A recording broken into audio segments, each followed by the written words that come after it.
And when I was playing, when I did that, I used to try to connect the dots between how John Williams would compose a score for a film, or Johnny Ives would design a new Apple product, and how does that connect to how I play the game of basketball? Is there something there that I can learn that can be used when I step out here on the court? I mean, there's lessons that surround us. I mean, life is basically a library. You know, all we need to do is just open our eyes and look and ask and read accordingly. So is that something you were doing? You were building those relationships even outside of your interests as a businessman, really, even as an athlete and a basketball player? Yeah, I mean, it's the curiosity. I think the curiosity is the most important thing. I mean, it's you know, it sounds really weird to say, but you mean like leadership lessons.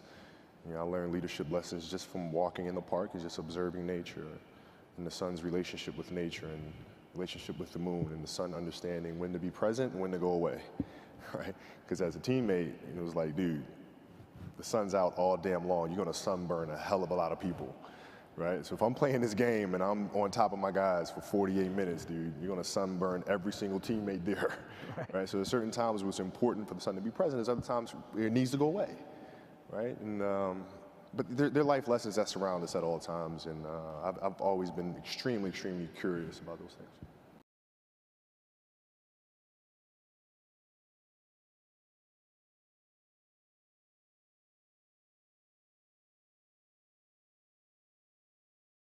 And then again, just letting him feel me. Like you can feel after you knock a guy down if he's intimidated. You can feel if he's being reluctant, or you can feel if he's got a mentality as if to say, I'm coming to get that back. You can feel it. There's nothing that needs to be said. And I think more than any technical adjustment that I made, he felt me.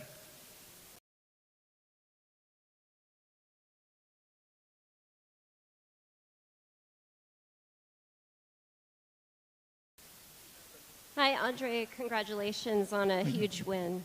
I just have a question for you about inside fighting. It seems to me that inside fighting these days is a bit of a lost art, even at the top level of the sport.